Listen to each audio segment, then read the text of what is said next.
trying this transition, but clearly it did not work.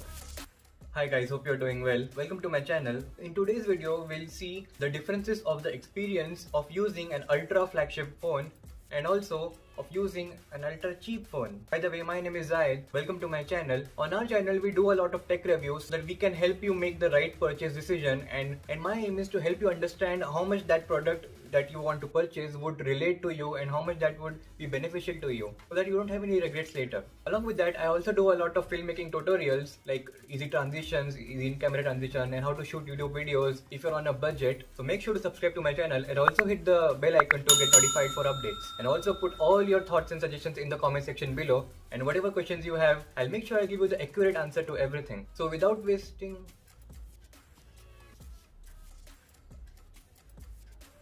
okay, so this is the, you can say, not so uncool Zayed, who has a very cheap phone, which is not even the latest cheapest phone. It is 1 year older, because that not so cool Zayed does not believe in buying the latest tech, whereas the cool Zayed has the latest ultra flagship, the Samsung Galaxy S20 Ultra. Now you must say this is a pretty obvious comparison, but let me tell you, it is not that obvious. When you get to compare the experience side by side, you will understand that the gap that is there, it is not that huge after all. To make this even more interesting, what we'll do is, my video that will be about the Samsung Galaxy S20 Ultra, it will be recorded on the Xiaomi Redmi Mi8A Dual, which the not so uncool Zayed owns, and I'll be recording his video with my Samsung Galaxy S20 Ultra. So without wasting any further time, let's get started.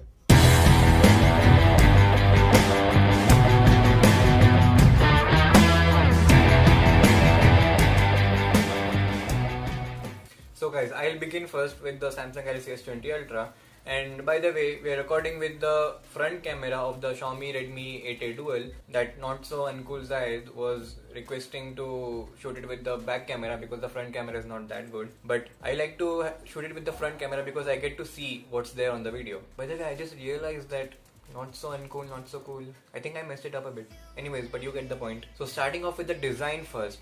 The main thing is that the design is so premium. It has a glass back, also a glass front, and it is the latest Gorilla Glass 5, which is really tough. It might get scratched easily, but it does not break easily. Also, the weight distribution is so well, super premium to hold in the hands. So this is something I notice in the day-to-day. I mean, whenever I pick this phone up, and we are most of the times on our phones, so I really feel that premium feeling that is there with this ultra flagship. Now, with the wireless back, I also get wireless charging, and also this phone also supports reverse wireless charging, so I can charge all my wireless accessories like earbuds or smartwatch that supports wireless charging. I can just charge it with my phone. Also, this camera bump, even though some people might say it looks hideous, but I think it looks super premium, and it has a lot of cameras on the back, which actually give me relief that my phone has so much potential. But we'll come to the cameras later on. As we're on the design now, I also want to mention that we'll talk about the screen later, but the screen's design that is there, that punch hole display, this design is actually a modern design, and whenever I pick this phone up, I actually feel that whatever I have paid for it, it does kinda do justice to that. So let's see what the not so whatever his name is, what he has to say about the design. I have a headphone jack. Do you have it? Okay, fine, I don't have the headphone jack. Okay, so when it comes to the design, I don't hate it at all. I mean, for the price that I bought this for, its texture is actually great. Even though it's plastic and does not feel as premium as the S20 Ultra, but I'm used to it. I mean, if I don't compare it side by side, I don't actually notice a difference. It's actually super lightweight as well, the S20 Ultra, because of its bigger battery and bigger screen, bigger size, everything.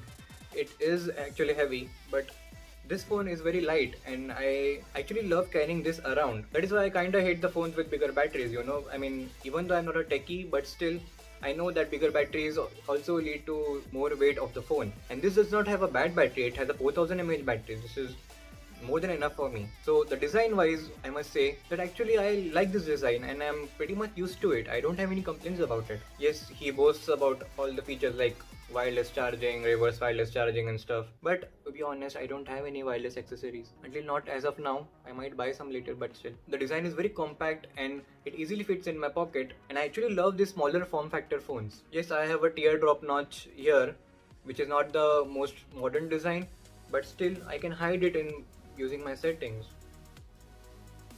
I can hide it using my settings and just make it look like an edge-to-edge display. Okay, so now whatever the next category is, he'll tell you. Coming to the display, Man, this is one of the best displays in the market right now, and I'm so proud of it.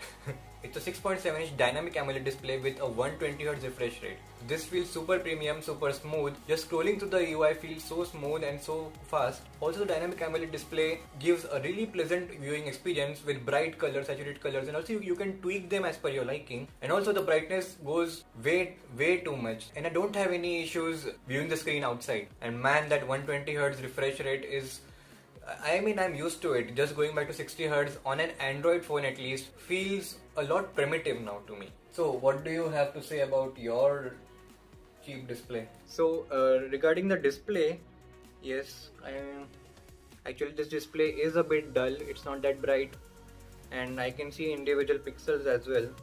But I am pretty much used to it. I mean, unless and until I see that S20 Ultra when we keep it side by side, I don't actually notice a difference. And it does get bright enough outside. Well, sometimes I do find difficulty in reading in direct sunlight, but still it's fine. Regarding that high refresh rate, actually I have not used a high refresh rate display as of yet, so I don't even know the difference, and I'm pretty much used to this 60 Hz display. It's fast enough for me. It does get my job done well. When it comes to media consumption, I am used to the colors that this display portrays. Yes, when I see that S20 Ultra's display, the colors are saturated and everything looks more vibrant, to say. But this is not bad. I mean, I do enjoy content on this device as well. So the next category. Now coming to the battery life, actually this phone has really great battery life, and especially the 2019 to 2020 trend that is there. The flagship phones are coming with really great battery life. Previously, flagship phones were not known for their battery life exclusively, but now they are coming with good battery life. Yes, this phone has a 5000 mAh battery, and due to the larger display, it does consume a lot of battery as well, but I have no issues in getting through the day, and I can easily rely on its battery. Also, the super fast charging that comes inside the box is really great. But yeah, I must admit that all the features that this phone comes with, the larger display, the 120Hz refresh rate, it does consume a lot of battery, and so is for a lot of flagship phones out there, because they do come with high quality screens, high quality OLED screens, and also the tons of features that they house consume a lot of battery. So battery life is something which I'm not complaining about, but yeah, it's not that great. Battery life. I don't even think about my battery life anymore. I mean, I do so much stuff on this device, watch a lot of videos and all, and do my daily productive tasks that I have to do. Still, the battery does not drop that much. I mean, I had charged this phone about 1.5 days ago, and still I have 50% battery left. I don't even think about charging that much, and this supports fast charging, 15 watts fast charging, but that is good enough for me. Yes, sometimes when I'm on the run and I need to really step out quickly, I do wish it had more faster charging and even more charging options like wireless charging and stuff, but I'm pretty much used to it now. Gosh, this video is getting really long. Now let's talk about the major differentiating factors that are there, which is the camera and the performance. So let's start with the camera first. Well, I must say that 80% of my purchase decision was biased for this camera. I mean, this is one of the best cameras around, and so is for any flagship out there. Yes, there will be differences between the flagship devices cameras. I mean, some might produce some oversaturated colors, some might have megapixel clarity differences, but still the overall images will be much better than any mid-range or budget device. So first of all, let's talk about the major marketed thing that is there about the megapixel count. So flagship cameras usually come with a higher megapixel count. Nowadays, yes, budget phones and mid-range phones are coming with 64 megapixel and 48 megapixel, but this camera has a whopping 108 megapixel count. Also, the sensors on this phone are different than any other phone. They are a bit larger, so they let in more light. So this means that low light imaging is much better than other devices. Also, it has superb stabilization, and it combines optical image stabilization and electronic image stabilization. And it also has a dedicated super steady mode, which does a mix of the OIS and EIS that I mentioned, and it produces super steady videos. So you don't even need a gimbal to stabilize your videos, you know. And I have done a comparison with this super steady mode and using a gimbal as well. So do check that out as well. That's on my channel. I'll put the link in the card above. So, but what I can tell you is that it really produces super stable videos. So it's really good for vlogging, and also if you even shoot YouTube videos. I shoot all my YouTube videos with this phone's camera. It can shoot up to 8K, which is the highest clarity on any smartphone. And even on the front, it can shoot up to 4K 60 FPS. So regarding videos, this is a pretty solid deal, and it's really difficult for other phones like mid-range and budget phones to replace this kind of quality and reliability. More importantly, it also has a dedicated periscope zoom lens, so zoom images are also really crisp, I can say. Yes, up to 10 times and 30 times also you get good images. This is something like a luxury that you get with flagship phone cameras. The front camera as well is 40 megapixel, even though it has a f2.0 aperture, so it is not good for low light images, but still it works really well. And overall with the camera, I can say that 99% of the time I can easily rely on these cameras to just give me a great photo, or at least I know now how to make it work as per my liking. Yes, the images sometimes do come out blurry, but most of the other times they come out super crisp, and the colors are also really great. Yes, for Samsung phones the colors are a bit saturated and popped up, but you can also edit them easily in Lightroom, and due to the enhanced clarity that you get, editing photos becomes more efficient because you already have captured so much detail. So editing and putting filters and putting LUTs and all, and even on your videos, gives good results. So overall with the camera I'm really happy, and yes, it might not be bang for the buck, and yes, of course it is somewhat kind of overpriced, but still this is something common with all the flagship devices right now. And the major factor that I can say with those cameras is reliability. So now let's see what his experience is with the Xiaomi Redmi 8A Dual, which is a pretty cheap device. So let's check with him. Okay, so regarding the camera, I do envy him. Yes, this camera is not that great, even though I can shoot great photos and videos with it, but low light capabilities are really bad. Nowadays especially, we don't go that much outdoors. We shoot a lot of photos and videos indoors, so it really becomes a pain, and I need a lot of light actually to make this camera work even to an acceptable standard. Yes, photos do come out well with the selfie and with the back camera as well. It has a 13 megapixel camera and some depth sensor as well, but I am not sure about what megapixel that is, and does it even matter? I don't know that. So, and whenever I click my photos, actually there is no stabilization in this. They do say they have electronic stabilization, but I don't notice it that much. So whenever I take photos, I have to be really still. Even if my hand shakes a little bit, then the photos come out really blurry, and I have to retake them all the time. This does not mean that I don't get by with this device. Yes, I do shoot a lot of videos, and now this video is also recorded on this phone, whatever he is talking about, the S20 Ultra. So yes, things can get done,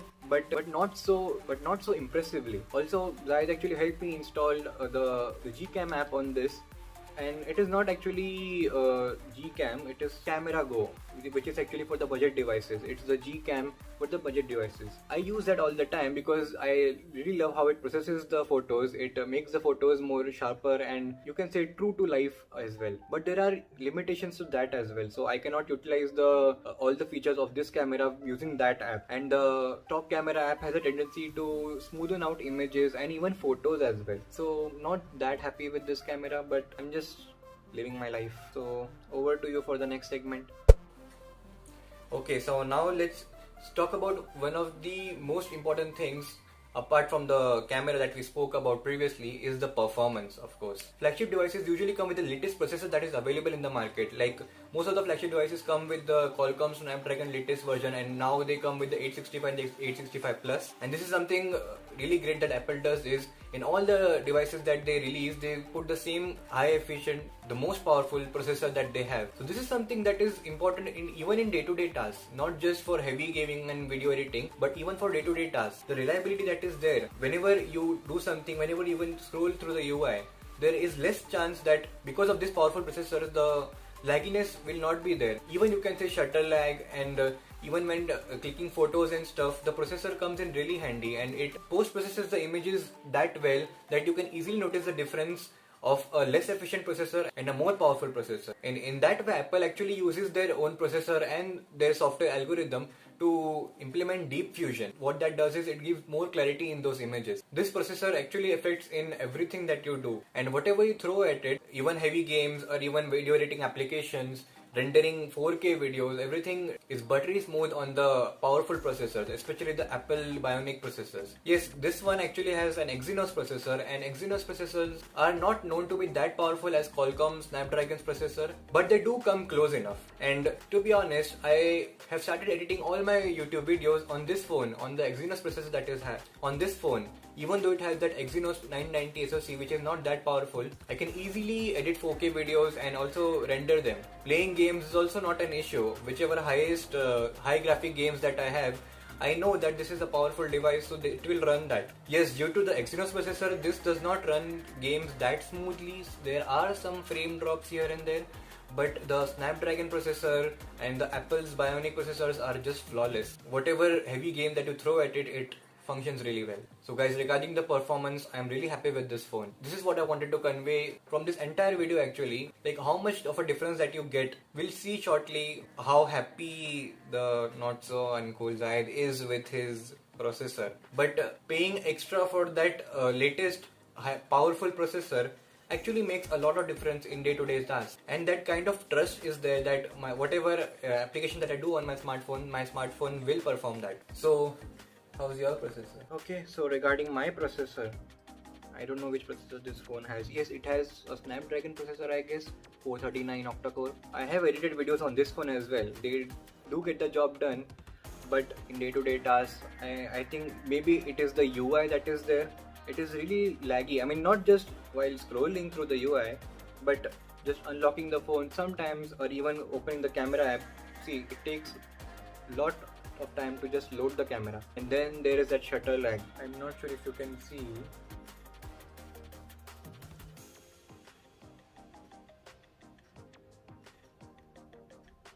See, there is a lot of stuttering and jittery movement, so the camera experience is not that smooth. So everything on this phone is actually not that smooth, and even if I'm just unlocking the phone, if you can see, okay, now it unlocked fast, but it's not that reliable.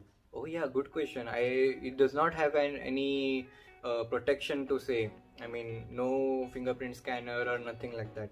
I think you can put face recognition, but I don't trust that. Also, it has a lot of bloatware, so many apps that I can't even uninstall. And the storage and the RAM is very less. I actually, I mean, the flagship phones that are there, they actually come with at least 6 gigabytes of RAM and 128 gigabytes of storage. Some do even come to 64 gigabytes, but I have bought this 32 gigabytes. I do have to take backups very frequently. Sorry, I think I went off topic. He was talking about the processor, right? It's bad, even for day-to-day tasks. Yes, it does rendering of 1080p videos, okay, but still it's bad. There, I confess. So guys, the conclusion is that there is, in some factors, there is a huge difference between the budget phones, the cheapest phone that you get, and the ultra flagship phones. So of course, as we already knew, there is a huge difference, but if you might have noticed, the not so that other side, he is not that unhappy with his device. I mean, for the price he paid. He does his day-to-day tasks, maybe not that fluently as I do it, but still he does them. What am I talking about? But yeah, he is pretty much used to it and he makes them work for him. And like he said, even edited one video on his phone. It does work, but the major difference is in user experience and the reliability. Of all the features, whatever you get, the higher you go in the price segment, and I mean the more price that you pay, you get a better and a smoother user experience, and you get reliable features, especially the camera. Now sometimes in ample light conditions, if you take photos from the Xiaomi Redmi phone, the budget phone, and from the S20 Ultra, you might not even notice that much of a difference if there is ample of light and if all the lighting conditions and everything is perfect. In those perfect conditions, you might not notice that much of a difference, but in low light and where there is not that much light, there is artificial light, you will notice that difference that is there. So the major differences are in the screen quality, the camera's performance, and the overall user experience that is there. Whereas the best thing that we saw about the mid-range phones was the battery life, because it does not have that many features to, you know, that consume and eat up that much battery life. That's why even though that 4000 mAh battery on that budget device is more than enough. So that is where even the budget phones excel. But I must say that the gap that is there, that is constantly reducing as in when new devices get released, especially the budget devices. If you see, the flagship devices are very less that they release each year. Budget devices, if you see, each OEMs, they release almost every month, especially manufacturers like Xiaomi and Realme. they keep releasing almost every month a new iteration of the devices, and they started to implement a lot on them, like even a high refresh rate like the 90 hertz refresh rate display that has come on the budget devices now. Yes, it is on an IPS LCD display, not an OLED display, but still it is there. So although you don't get that high quality of that feature, but you still do get that feature. So probably going ahead, a better quality of that feature as well, because as in when these features age, their price starts to come down. So always do consider what is right for you, what for your use cases, and do check my playlist that I have, my smartphone buying guide playlist, and in that there are many topics that I have discussed that will help you decide your smartphone purchase. Be it not of a specific device, but still if you have confusions around the specific topic that you're confused, so you if you see the title of my video, then you can watch that video and get a better idea on that concept of that feature. So you will understand if actually it will perform that well for you, or if it's just like a waste of money. So that's it guys for today. Hope you like this video. Do let me know in the comment section if you have any suggestions or thoughts. I'll catch you in the next one. Peace.